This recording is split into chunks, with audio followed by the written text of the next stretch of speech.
Alors les amis, pas mal d'informations, hein. Comme d'habitude on revient sur tout ce qui s'est déroulé. Alors tout d'abord on va évoquer le calendrier de la Liga qui est sorti officiellement. On n'a pas été verni avec un calendrier assez difficile dès le début. On va jouer contre la Real Sociedad dès le début, au Camp Nou, ensuite contre Bilbao et on va enchaîner quelques semaines plus tard Séville. Un peu plus tard, Valence, Real Madrid, Atlético Madrid. Donc ça va être quand même un calendrier dès le départ qui va être plutôt difficile. Mais bon, on verra bien ce qui va se dérouler d'ici là. Mais bon, toutes les équipes vont s'affronter, donc pas la peine non plus de faire des plans sur la comète. Après avoir parlé donc du calendrier assez rapidement, d'ailleurs le calendrier, je vais vous le mettre à l'écran pour le Barça. Vous pouvez voir tous ces matchs. Ensuite, parlons de Lionel Messi. Lionel Messi qui est officiellement agent libre aujourd'hui. Lionel Messi qui n'a pas encore signé son contrat pour le FC Barcelone. Alors, il faut savoir que depuis des semaines, le FC Barcelone est en négociation avec Messi. Le hockey est total. Pour l'instant, toutes les parties sont d'accord. Il manque juste des détails fiscaux à régler et ensuite Messi pourra prolonger.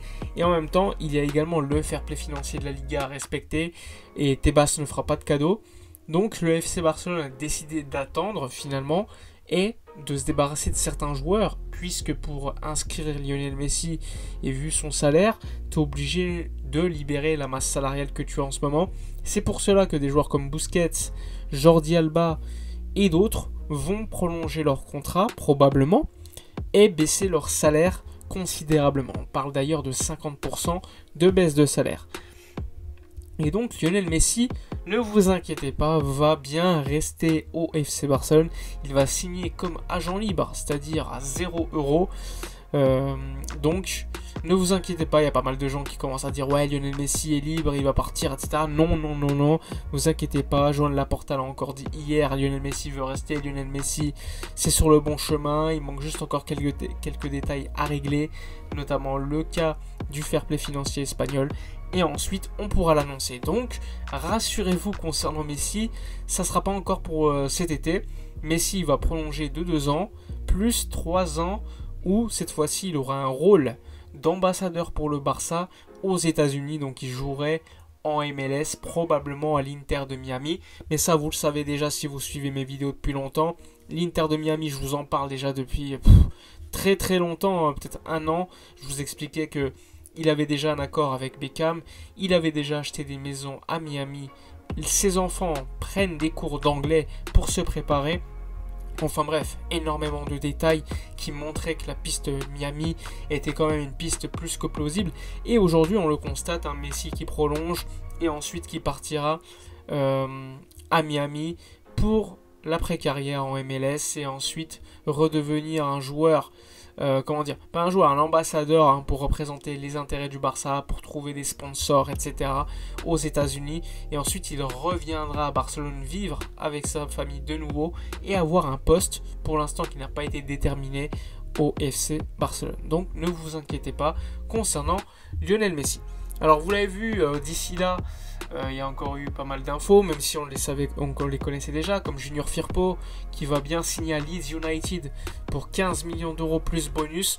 Donc ça va être officiel, la visite médicale va être passée en Angleterre et pour Junior Firpo il y aura bien un départ. Il y a eu des informations aussi concernant Carles Alenia et Martin Braithwaite qui intéressent énormément Valence. Pour l'instant, pas beaucoup d'avancées. On sait que le Barça est également intéressé par José Gaya. Ce que je voulais vous dire concernant Gaya, c'est que Valence lui a proposé une rénovation de son contrat, mais le salaire proposé n'est pas assez élevé selon lui. Donc pour l'instant, c'est en stand-by concernant sa prolongation de contrat à Valence. L'Atlético a proposé 25 millions d'euros. Lui veut rester à Valence ou quitter Valence, mais dans ce cas-là que pour le Barça ou un club de cette trempe-là. Et pour lui, l'Atlético Madrid n'est pas une option. Donc on va suivre cela avec beaucoup d'intérêt, sachant que Peter Lim, le président de Valence, a refusé de négocier avec Matteo Alemany et préfère négocier avec un autre interlocuteur du Barça, puisque je rappelle, Alemany a travaillé à Valence et il est parti en mauvais termes avec Peter Lim, donc c'est assez logique. Mais José Gaya ne serait pas fermé à venir au Barça, ça c'est l'info. Peter Lim sait que le Barça n'a pas beaucoup d'argent et que les 25 millions d'euros qu'il pourrait avoir avec l'Atlético Madrid, ça va être très difficile de les avoir.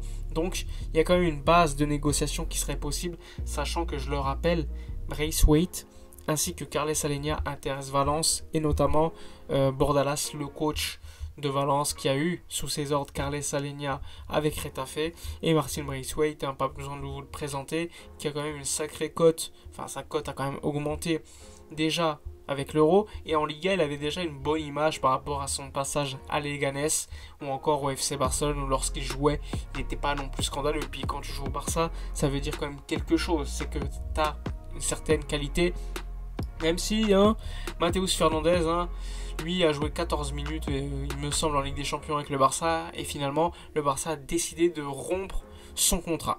C'est d'ailleurs pour cela que je vous disais que Messi pour l'instant n'a pas prolongé, c'est qu'il y a un fair play financier de la Liga, donc une masse salariale a baissé, et donc on a décidé de rompre le contrat de certains joueurs, notamment Matheus Fernandez, et d'autres pourraient suivre. Je vous parle d'Umtiti, mais c'est pas le seul, rassurez-vous.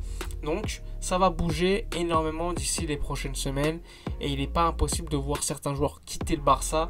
Ça va être les priorités, et comme je l'ai dit, je vous le redis encore une fois, le Barça aujourd'hui se concentre sur les départs et attendra encore une fois 3-4 semaines avant la fin du mercato, puisque je le rappelle officiellement le mercato est ouvert aujourd'hui, pour bouger et essayer de renforcer son équipe avec de nouveaux achats. Je le rappelle, Joan Laporta avait annoncé potentiellement 2-3 recrues supplémentaires. Donc pour l'instant on dégraisse, on baisse les salaires, et ensuite à la fin on voit si on peut faire des échanges, si on peut recruter des joueurs. En tout cas ça c'est les plans du FC Barcelone pour se renforcer. Alors, concernant d'autres événements de l'actualité du FC Barcelone. Alors, pour être honnête, il n'y a pas beaucoup d'informations super intéressantes. On a vu notamment que les favoris du Ballon d'Or, déjà en 2021, étaient sortis par des bookmakers. Donc eux, selon l'analyse qu'ils font, avec par exemple énormément de modalités, que ce soit, je le rappelle, les critères du Ballon d'Or, l'historique, la saison individuelle et les trophées. Pour l'instant, eux placent Messi devant, assez largement d'ailleurs, devant De Bruyne, devant Kylian Mbappé, Lewandowski, Cristiano Ronaldo, Kanté, etc. Et assez largement en plus. Mais pour l'instant, c'est également le fait que la Copa América ne soit pas terminée qui fait dire que Messi est encore favori. Parce que s'il gagne la Copa América, ça voudrait dire quand même que le Ballon d'Or pour lui serait quasiment acté. Mais il ne faut pas non plus oublier Kevin De Bruyne ou encore Lukaku avec la Belgique qui pourraient quand même semer les troubles faits pour Messi.